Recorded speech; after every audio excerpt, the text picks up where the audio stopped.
Welcome back to the Star Wars Newsnet Timeline Show, episode 14. I'm joined with Luke. If you've been following the Timeline Show, you know that Luke joined us a few weeks ago for the first time. And, we had some episodes with Brian. We have one last week. Now we're back with Luke. We'll have one more episode with Brian next week, and then it will just be me and Luke full time from then on out. So, today is a little bit different than some of the other timeline shows. Remember back, everyone, to when we went through some comics and we jumped through like different comics, like all at the same time, like High Republic Adventures, like 1 through 4, or the big Battle of Jeddah, crossover event where we had the Battle of Jeddah audiobook and all the comics that dived into that. We're doing something similar here, except we're not telling the same story. We're doing 3 different stories, but they're all 3 things that happen right before the main phase 1 line of the High Republic starts. And so we're like, let's just throw these stories in. Let's do one, pod just all about these 3. So the first one that we're going to get into, let me pop this up here, is from the book Stories of Jedi and Sith by Michael Kogi, I think is how you say it. That might be a butchering. This was obviously in the High Republic. I put phase 1 there. It takes place right before the main phase 1 line starts, but think around that timeline. The main line for phase 1 starts in 232 BBY. It looks like this story takes place right when Chancellor Lina So is elected or shortly afterwards. So it's around 234 BBY. This book came out June 7th, 2022. It's actually a really solid book. If you've ever know the artist, do you know the artist Luke Jake Bartok? Oh, for sure. Yeah, he's great. So, like, if you actually look, like, behind me, like, two Ahsoka, like, acrylics that I have back there, like, the one with her and Maul, and then the Mandalore one, those are some of his work. And so he's the artist that does the cover and all the illustrations in this book. And it's actually he's really phenomenal at what he does. So, shouts to Jake real quick. Some free publicity for you, Jake. I'm serious. Check out his stuff. It's just really good. And so this story is called What a Jedi Makes, is the short story that we are going with here. And What a Jedi Makes is actually just a really cool tale of like, what does a Jedi embody? What does it mean to be a Jedi?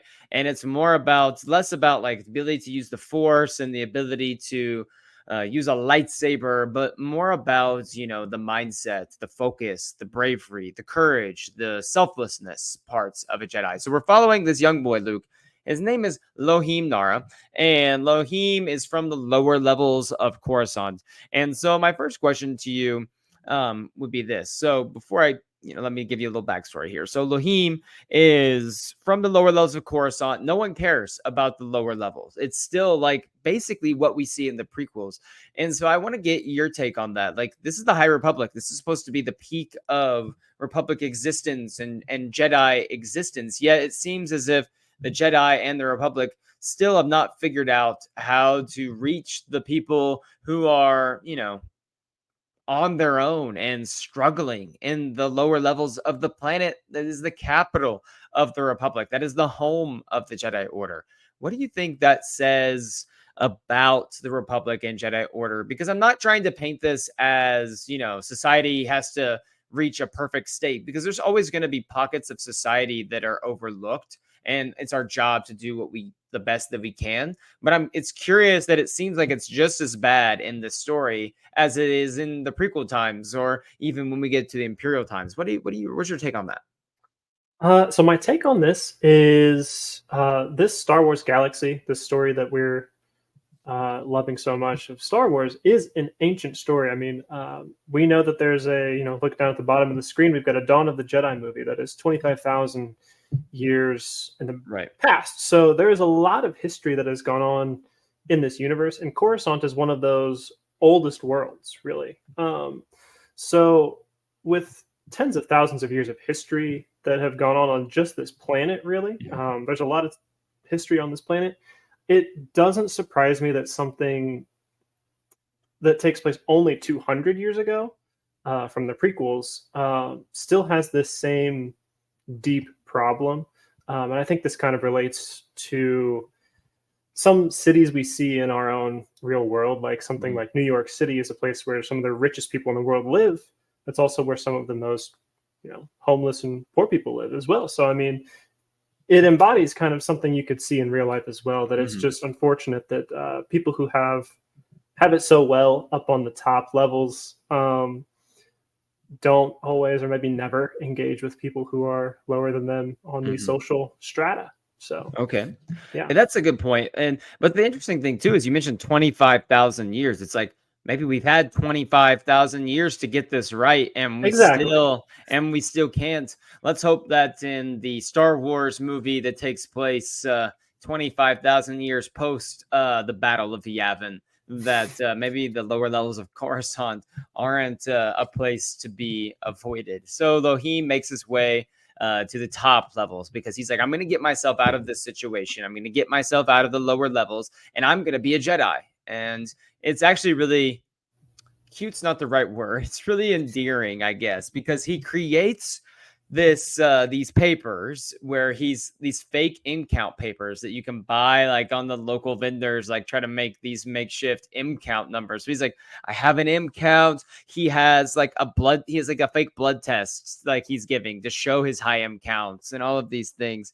And he even like has this whole like routine down where he does this ultra backflip, super acrobatic, and he eventually in the story like has this makeshift like lightsaber that kind of gives a short like plasma burst. It's very unstable and doesn't last long, obviously, and all of those things like are ways that he's trying to ingratiate himself with the Jedi eventually. And it's this way that he thinks that's what makes a Jedi.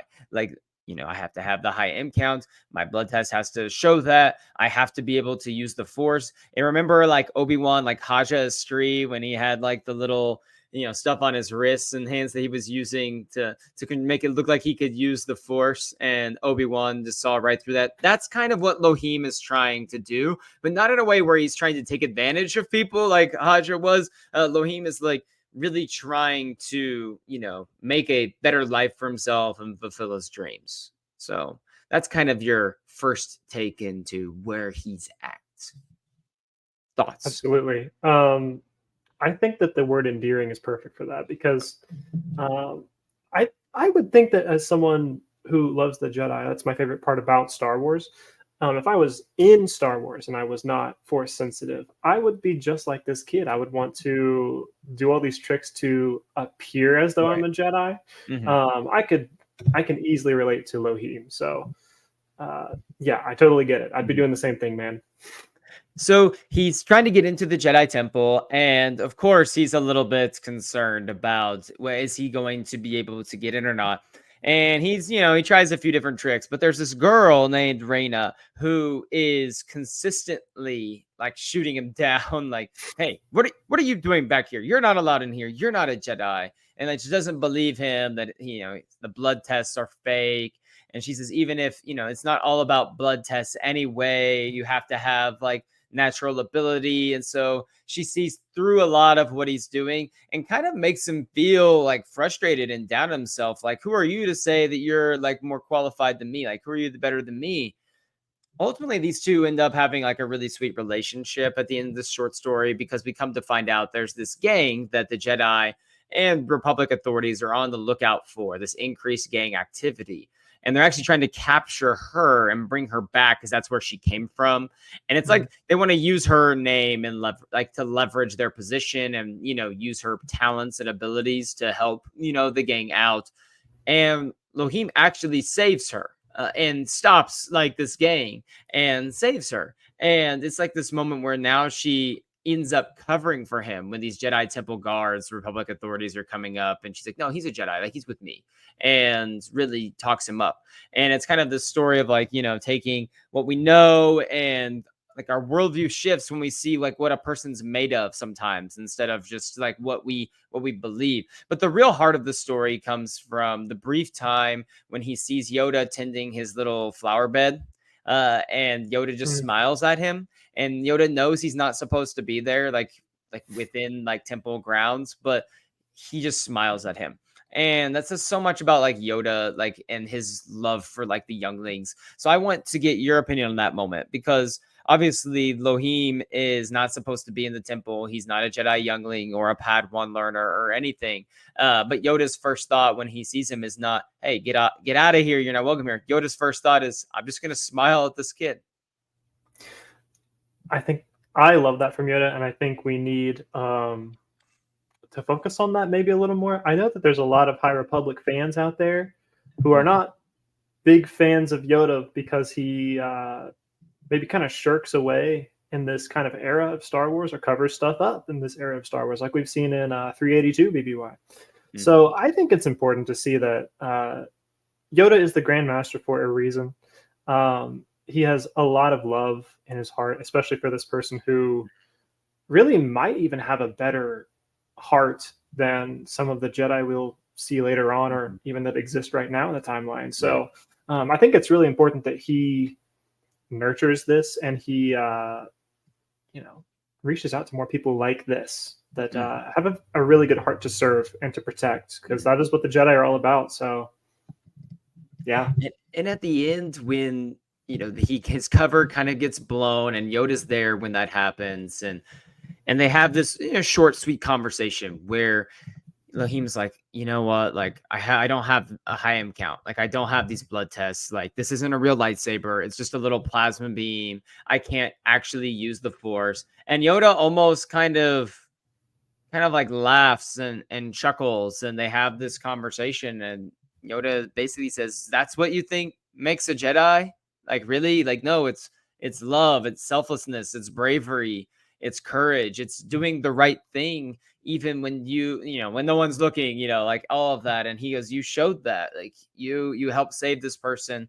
You have what it takes to be a Jedi. If you don't, you just have to believe that in yourself." And then they kind of have this all moment where they all walk back to the temple in the sunset. But what do you think about the overall message here? It kind of reminds me of something similar to we see in the Ahsoka show with I was going to bring that Sabine. up. Okay. And I'm okay. Go ahead and make that comparison. Yeah. So all throughout 4 seasons of Rebels, which we'll see in maybe a year or two on this show, but we see Sabine, who does train with a dark saber, with a lightsaber. Eventually, we come to find out that in the Ahsoka series, Ahsoka, one of our favorite Jedi here, does train her, who hasn't really on screen shown any Force ability of her own, but goes on to train her as a Jedi. And so we see that even this person who has maybe, as Hu Yang put it, like the lowest in count or lowest aptitude for the Force he's ever seen, she is still a fantastic person, fantastic character, a really good heart. And that's why Ahsoka trains her. That's why she makes a good apprentice, is because the things that you can't train are already there and are already solid. I mean, you can't train really a good conscience into someone. You can train lightsaber skills, but this is just invaluable to have such a good character inside. Like, you can teach life lessons, like a parent can, in the upbringing of a child, or a teacher and what you relate to your students. Like a mentor can kind of give you the right path and show you and help mold you. But ultimately, like you said, there within everyone is that innate conscience of like what is right and wrong, and you can't necessarily teach that or teach how to act on that. And I think that's really, really good point. And it is funny. I'll ask you the next question. Lohim or Sabine? Hu Yang has to pick one to be a Jedi. He called Sabine like the worst, like potential, like prospect in Jedi history. Maybe Hu Yang probably didn't know, like our boy Lohim here. Who are you going with, Lohim or Sabine? If Hu Yang had to select one of them to enter into the temple. Hu Yang has both of them in front of him, and I think he's going to choose Lohim because he just seemed real harsh on Sabine from what we see in that series. It's so funny when That's good. she's sitting there and he's just like, "You have like the worst potential of any Jedi student like ever." And I've seen like hundreds of thousands. I've been around since the dawn of the Jedi movie. So he says that to her, like, the movie Dawn of the Jedi, like I was there. in universe. Like he says that in universe. Like I was there for James Mangold's Dawn of the Jedi movie, and guess what? Ever since then, you are the worst. Like, oh, that's so good. So that's the short story. I would say in terms of the whole book, if you want to read the book, Jedi Stories of Jedi and Sith, I would say it's kind of in the middle for me, like upper middle in terms of what I enjoyed out of it, just because it is like this High Republic story. There's some others that I enjoy a little bit more. There's like a really good Asajj Ventress one that I really liked. There's like you get like Obi-Wan Anakin story. Some of those from Qui-Gon. It's just those are the ones I think I gravitated to a little bit more. But I still recommend all those short stories. It's a good book, and the art's really great. So let's move on to the next one of our three. This is going to be from the High Republic Annual Adventures Annuals. This one's titled First Mission. There were 4 stories released in the 2021 annual, I believe. We're going to be talking about 2 of them today, given where they fall on the timeline. The first one is called First Mission. This is from Justina, Ireland. And because it's from Justina, Ireland, you better believe who is the main character or one of the main characters in this. Of course, it's about Vernestra Row and the era on the timeline, High Republic Phase 1. I put 233 BBY for this story.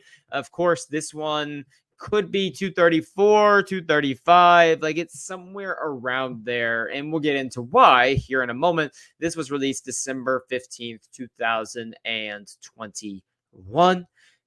Obviously, Luke, you know I'm a sucker for a good Vernestra Rose story. So tell me Oh right yeah. now, what do I or what does the audience need to know about this story with Vernestra Rose and her now master that she's meeting for the first time, Stellan Gios? Yeah, so we have 2 fantastic characters in phase 1 that we get to see how they meet in this short story. Mm. What's really cool is I believe by the time of the books that released in 2021, Vernestra has been knighted. She's a child prodigy. But in this short story, in the panels that we get to see, she has her Padawan braid still. So, I mean, that's really cool. And she gets to go to Hynestia here. She gets to meet Yes. with Stellan and a friend that he has there at the temple, Lynella, who is a Keldorian, just like Plo Koon. So, do you have some thoughts on this? Well, I mean, anytime you get, Caldorian, I think of their names. I always forget on the. I'm not as good. You're probably in the top. If there was a competition for being able to, like, they put a Star Wars species up there and you have to name it, you're probably in like the top. Like you're in the 99th percentile. I feel like I'm somewhere in like the 75th percentile where like I'm passing, I can get by, I'm solid, but I'm nowhere near elite. So when you had to say Caldorian, I'm like, I had to remember like I remember seeing like there's a comic panel I see of the Caldorian. So I'm like, I know that that's the species, but if you just in a conversation say Caldorian, I'm like, you're gonna have to give me a little more. So the Plo Koon, there it is.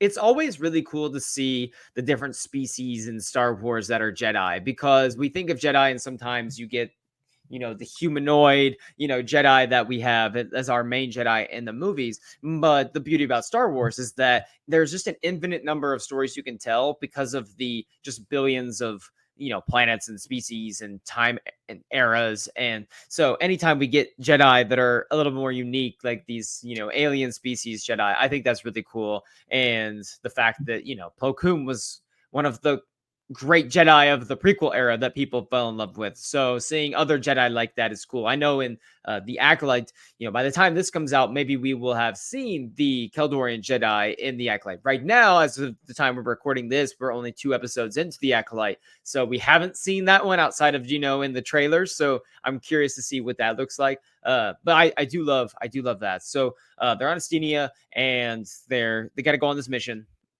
Tell the audience what happens next. Yeah, so before we can go on our real like action adventure, before the action really happens, we do have Stellan and Vernestra really sizing each other up and kind of just doing a first introduction because when Vernestra really walks into the room, it's Stellan and Lynella that are kind of having like a sparring competition, just trying to get some practice in for like you would go to like a boxing gym and they're just kind of Yeah, like yeah, yeah. getting in a flow, not trying to hurt each other. Like the So Jedi form of a like a cardio workout is we don't go for a jog, we go for a sparring session.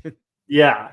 So Vernestra and Stellan do a little test here, just like a one move each, and Vernestra puts him on his back, puts him against the wall, and so Stellan gets to be like, you know what? Okay, I got my work cut out for me. This is going to be very interesting. That spread that you share with me too is just like hilarious because, we were talking about this earlier and how, just Stellan, is one of the great Jedi. He's one of the he's like the figurehead of the Jedi during phase one. And to think about, younger Vernestra, obviously she's knighted at like 15, but probably a Yeah, couple of years before. So you got like 12, 13-year-old Vernestra like force pushing Stellan just into the wall. That's just, it's priceless. It's a priceless image, even. It's a priceless panel in this comic. So that alone is probably worth the price of getting your hands on this, collection of short stories. yeah.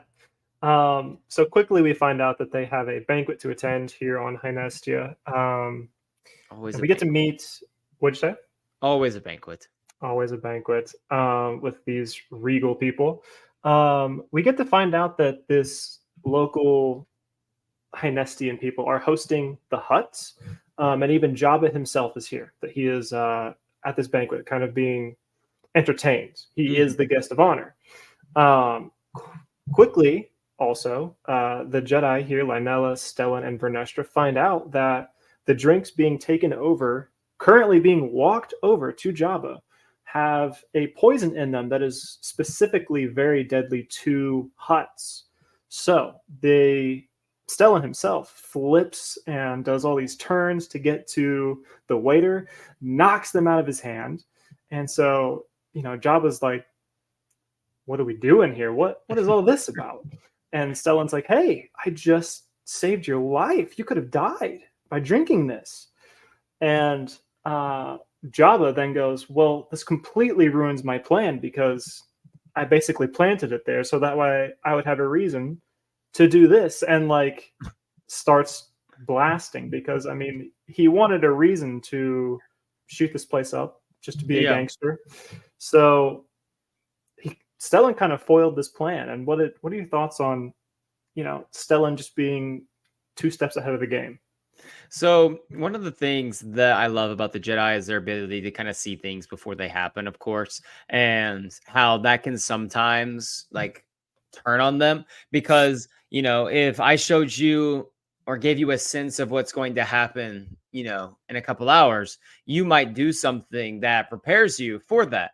But you don't necessarily, I didn't show you the context around what is happening. So what you do to prepare for that might hurt or help you. You don't know. And here, Stellan is jumping ahead of the eight ball by doing this. But literally, Jabba, just the idea that Stellan's like, "You're welcome," and Jabba's like, "Anyway, so where were we? Anyway, so I started blasting, and you got Exactly. Jabba just starts."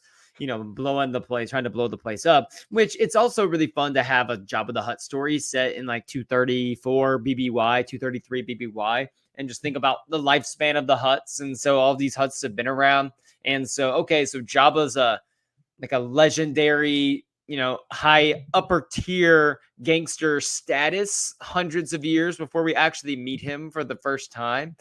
So who knows? Like, what I want to know is like, give me the Tales of the Huts on Disney Plus, and it's just Give it. following like the different things that the Huts did. And this is like a branch off. This goes into Legends material. But have you ever read the like Star Wars like Jedi Apprentice books and Hmm, any of those? Like I they never were did. always like a lot of those stories would revolve around the Huts empire or the Huts cartel and the different things that they were doing. And so they'd go on these missions and have to kind of like go undercover and avoid detection, but they'd have these random like encounters with the Hutt. So anytime we get a Hutt story, I'm already a little bit, my interest is peaked. Like I'm a little bit intrigued because you never really know what to expect, but you always know it's it's gonna be pretty entertaining. It's gonna probably end in bloodshed, or a Jabba laugh, at the end. Oh, oh, oh, oh. So I guess imagine that's what I would imagine. Jabba tells Stellan, oh, oh, oh, oh. Like, and then he just goes, oh, and he just starts blasting him away. But Had to. and we know Stellan's not a big fan of. He doesn't strike me as someone who's a fan of surprise parties, so I don't think he probably No. enjoyed this particular surprise. How come a banquet? Anytime a Jedi attends a banquet, it always ends in them having to whip out their lightsaber and start deflecting blaster bolts. Every time, more times than not, at least. So we continue this story. So the blaster fire opens up. I think they wanted to maybe take over High Nestia or something kind of nefarious here for the Hutts, but Right. a long battle ensues, and we get to see that Vernestra and Stellan work really well together in battle. Just they didn't have any time to train before this, or there's not, this is their first time meeting. This is their first mission, the title of this story.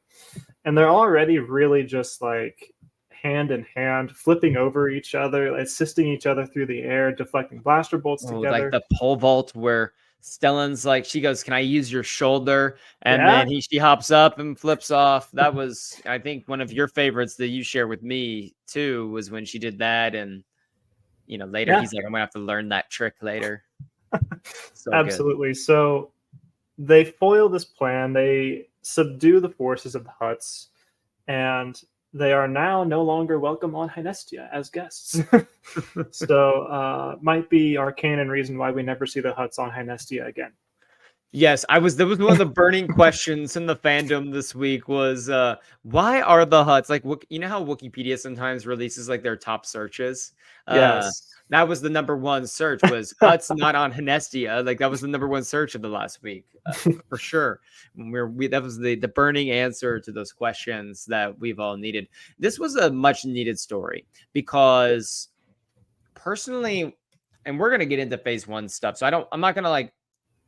There might be people that are following certain things that aren't like reading all of the stuff, but I will say when we start in phase 1, Vernestra has been knighted. She's a Jedi. And so we don't have any stories of the two of them, like their time together. The stories we have of them is her maybe seeking his guidance, or her reflecting on him, or him reflecting on like their time together. So it was really nice to see like how they meet and a moment where they had as master and apprentice. I just always love the master and apprentice stories, like where because there's just such a legacy with that, and you get to see how they pass down different bits into each other. And these two's dynamic to me, not necessarily in how they operate, because they could not be further, like Stellan and Anakin Skywalker could not be further from like apart from each other, but in terms of like the natural connection that Ahsoka and Anakin have, like in battle, just how they communicate with each other, which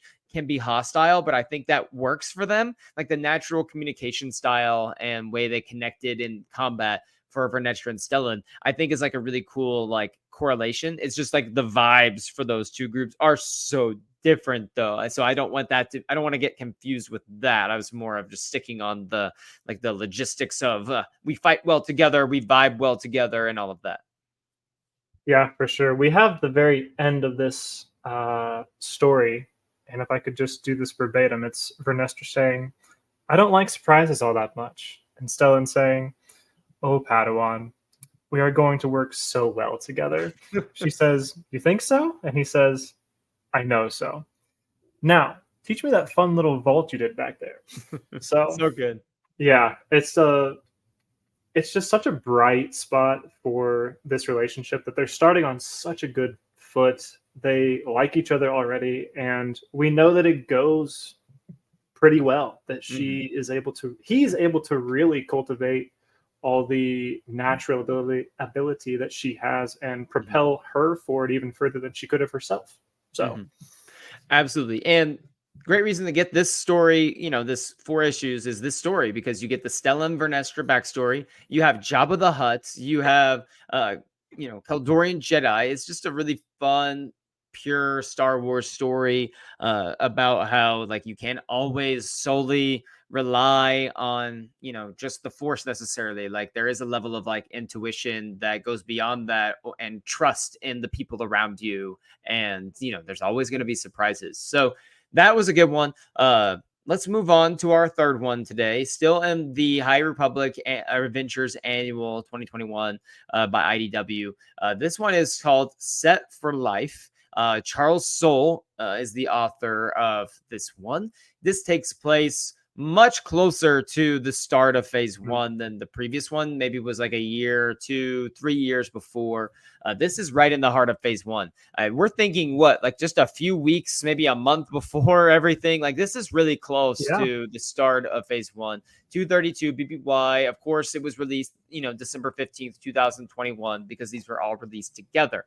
Now, this story follows what I can confidently say, I believe for the two of us, our favorite maybe Jedi Master and Apprentice pairing in all of the High Republic. Is that a stretch or is that accurate? Not a stretch at all. Light of the Jedi is such a good book that I can't wait to get into here soon. And that gives you so much depth of this relationship between these two. These two are good individual people, and together they are just that much better.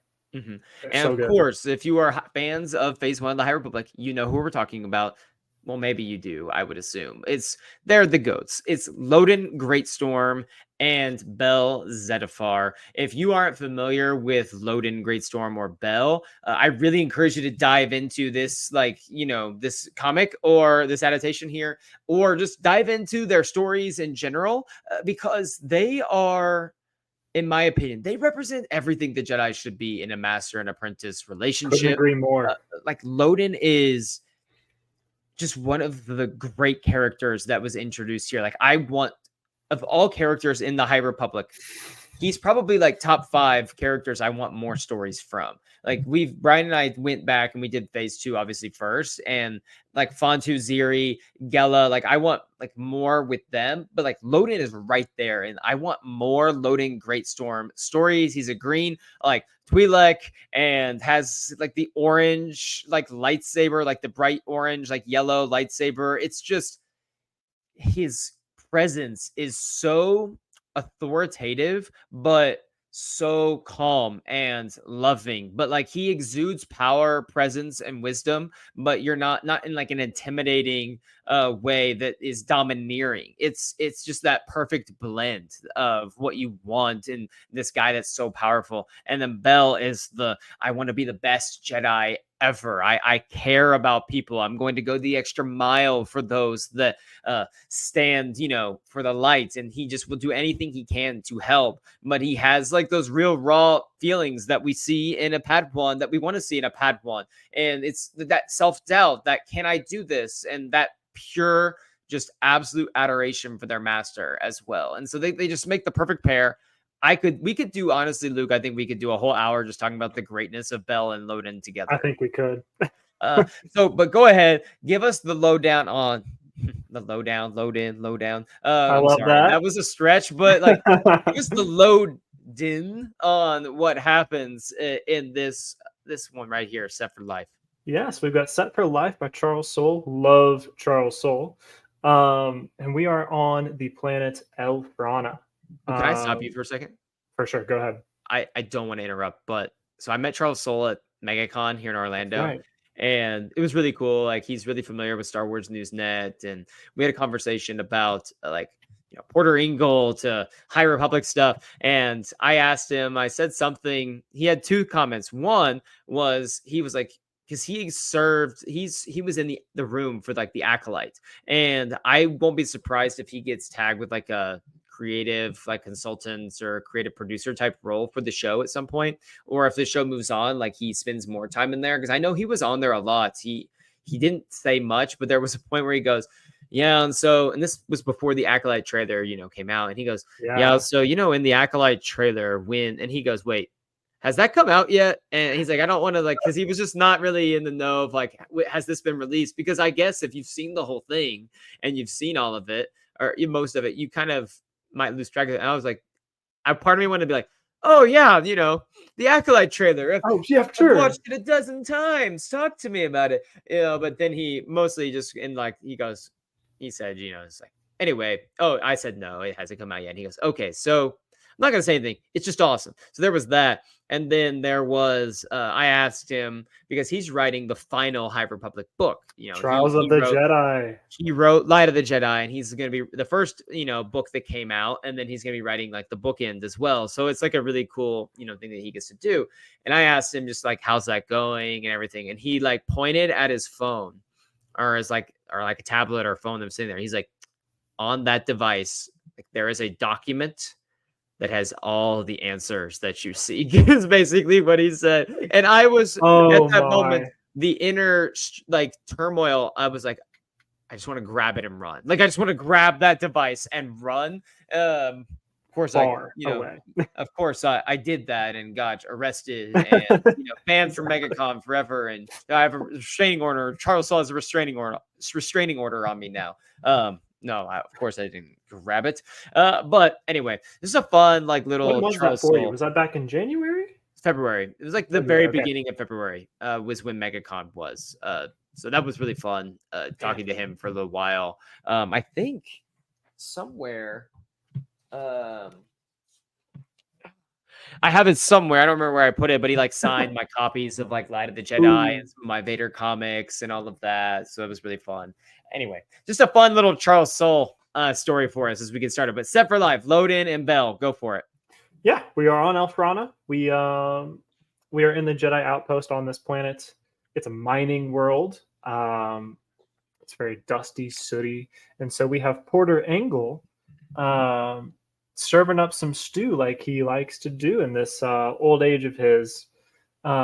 This is when a droid comes in and tells us that there has been a mine collapse on this mining world. So help is needed right away. And who do they come to? The Jedi. Specifically, of these Jedi that we have all in this room, we have Porter Engle, we have Indira Stokes, we have Loden Greatstorm and Bell Zettifar, and our special Charhound, Ember.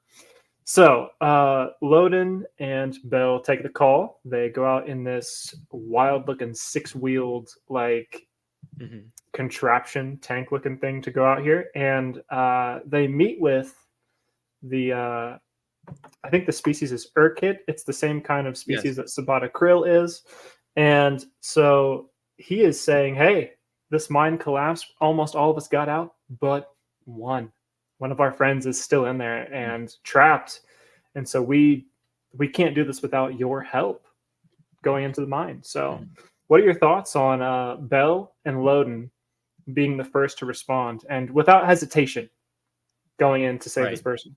So a few footnotes here. One, Bell and Loden not hesitating doesn't surprise me at all. Like, they are the epitome of what Jedi should be. Second, we talked about on the timeline show, we have broken down all of the Blade comics, and in like the very first Blade comic, the first panel, the opening panels pages are Porter trying to master this stew, and he serves it to people, and it's disgusting and everyone hates it. So now we fast forward 150 years and he's mastered his stew and he just likes cooking now so much. So I thought that was like a really fun like tie-in, like, from a comic perspective.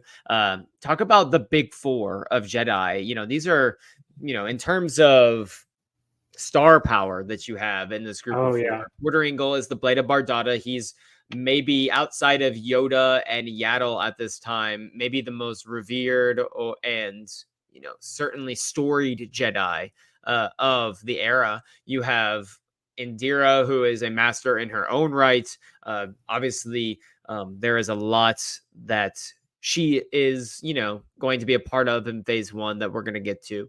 And then, of course, Loden, again, one of the most respected Jedi of the Order. And, Bell, who isn't like obviously in that tier of Jedi, but in terms of characters that we love, he is up there in terms of like, a big four. So really having all four of those Jedi in the opening, pages and panels of this issue, it draws your attention immediately. Like, there is no sense of, is this going to ramp up? Am I going to get, characters I love? It starts off, hot from the get-go.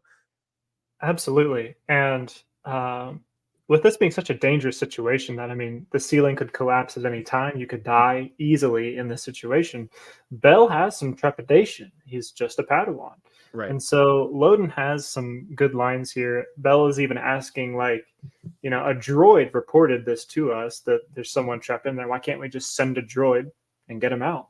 Mm, And so Loden is saying droids are not Jedi, and Jedi are not droids. But if we do have something in common for us, it's fear. And fear is not an issue for us because we're Jedi. We do not have fear. And wow. he really believes that. And so headlong they go into the cave. And they do find this missing person. Um, but frustratingly, this person is not necessarily trapped as they once believed. He is more refusing to come out without this Right. special diamond that he's trying to get.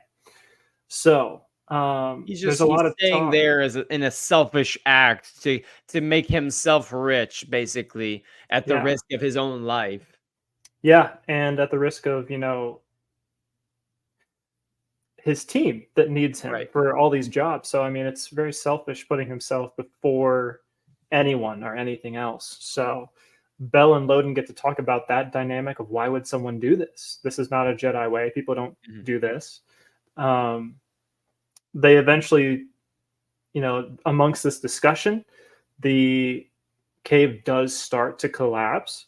The mine does start to collapse. And so, uh, The cave is collapsing. yeah. No cave. Um, the first thing that really happens here as a response to this tragedy that is about to befall them is Loden just sticks out a hand and Mhm. pushes Bell. I don't know how long this cave mine is, but all the way Right. out. 17 football fields. No. Yes, it could be, and I would believe it because it's Loden Greatstorm. Right. Um, so we really cut to Bell. His perspective is he's now outside Mhm. suddenly, and there's a bunch of dust and flying out of the mine that signifies the cave has collapsed. It is Mhm. like done. Presumably, the people inside have not made it out ever and will never again. And a couple panels later, we see none other than our favorite Loden coming out with the person and the the gemstone.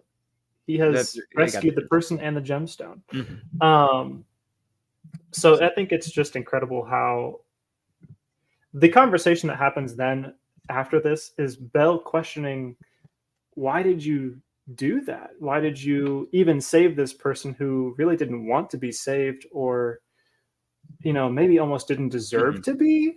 I don't Right. know. So what are your thoughts on kind of the sparring of thoughts between Loden and Bell?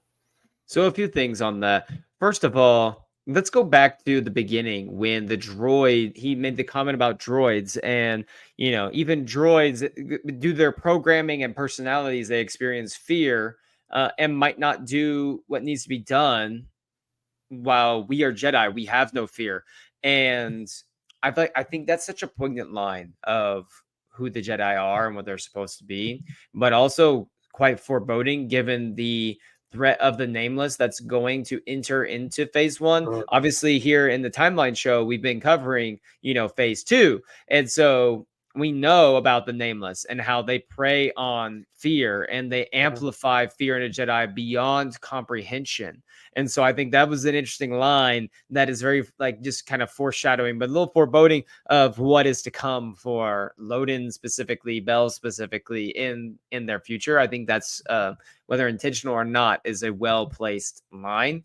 And then this whole conversation about there are going to be people that are selfish, and sometimes this is why the Padwans need to. I know sometimes people are like, why are they taking the Padwans, these 13-year-old kids, sometimes 14, 15, out on such dangerous missions and these dangerous quests?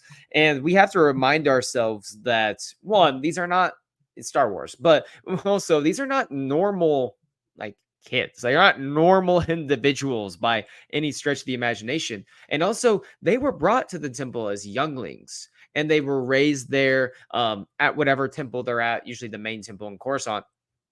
And think about your life and where you were raised. And a lot of times, due to the societal structure around us, we construct our worldview based off of that. We trust certain people based off of who we have surrounded ourselves with. So Bell has lived his whole life amongst the Jedi for the most part. Yes, he's been on other missions before, but for the most part, he's been around other like-minded Jedi.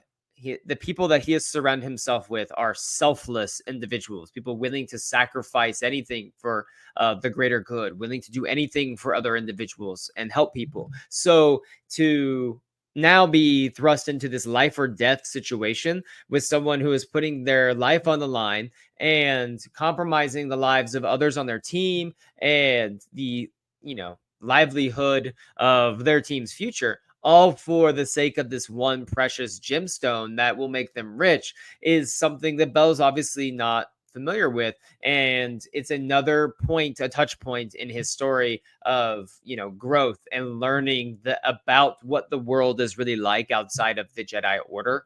And Loden's the perfect one to teach that story, because Loden also shows just how fierce of a protector he is, both because he protects this man and, make sure he gets the gemstone too. He's like, if we're going to do all of this, we might as well get what we came for. But also just how quickly he is to protect Bell. He's like, I know it's important that you're here to experience this, but there is a time and place for you to really put your life on the line. And it's not right now. And I just love the fact Yeah. that he just pushes him out of the way. And like, I imagine the way that goes down in the panels, it's like, you see Loden pushing Bell out of the way. He's also holding up like these rocks, because we don't really see that portion of it too, because it's kind of told through Bell's perspective.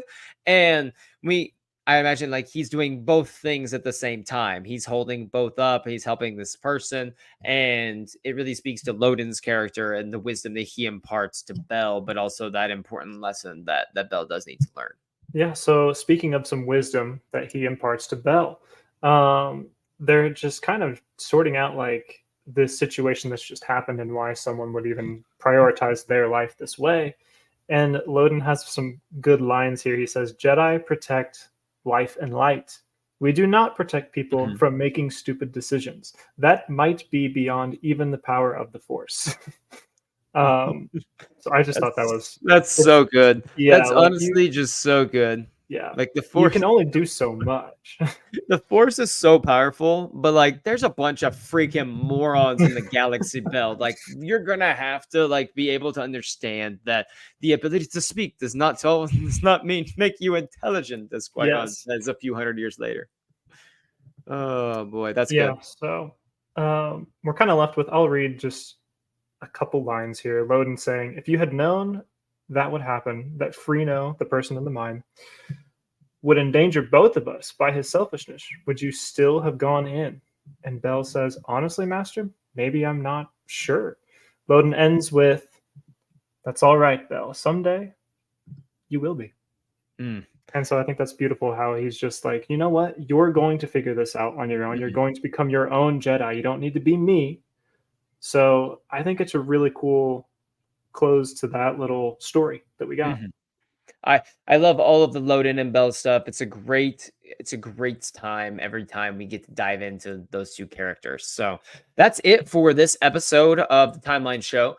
Be sure to like this video, comment below. We want to know, which of the three stories did you enjoy the most? Which one, if you haven't read them, are you most likely to go back and read? Or if you have read each of these three stories, which one maybe do you gravitate towards the most? Is there a character? Is there a moment that speaks to you in particular? We'll be on the live show every Thursday night, so join us for Star Wars Newsnet Live Thursdays at 10 Eastern time. We'll be talking about the Acolyte this week. Of course, the Timeline Show comes to you every Monday morning at 8 a.m. And then typically you'll see a little short from me, in between Monday and Thursday's shows, but also be on the lookout for special episodes that we pop up every once in a while on Saturdays. Most recently, we've had a movie talk discussion with Miguel and I for Star Wars Newsnet Movie Talk Show.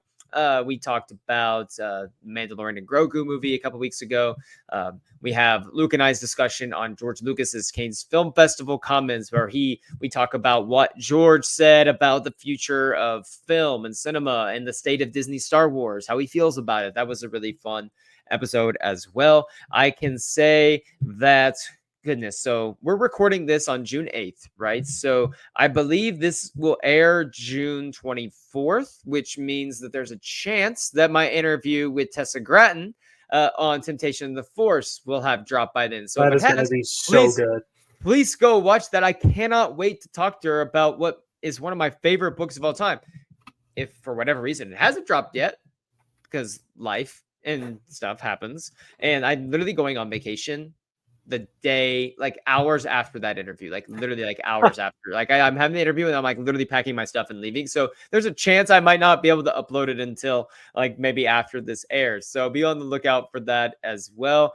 Check out Star Wars Newsnet for all of your Star Wars information. We talk about, everything from video games, the comics, the books, the movies, all the shows, toys, theme parks. So check out the website for so many really in-depth articles. Like, I love the fact that we have like these character spotlights, and we'll dive into like all the Wookiee Jedi that Josh is doing right now, or we'll go into Jay. He will like literally do a full review of a mobile game for Star Wars. So Luke, thanks for joining on the episode Timeline Show. Yeah. We will be recording the Timeline Show for a couple weeks from now, because next week will be Brian's last episode that you'll see. We covered the Young Jedi Adventure shorts. There's 6 shorts, I think. We basically no, there's 4. There's 4 shorts, I think. So we covered through like all 4 or 5 of those shorts, and then Luke and I will be jumping in for the next couple months. We're gonna be doing all of the Young Jedi Adventures episodes. So we're gonna start with episodes 1 and 2 here in a few weeks. So be on the lookout for that. Until next time, everybody, for Light and Life, remember that we are all the Republic.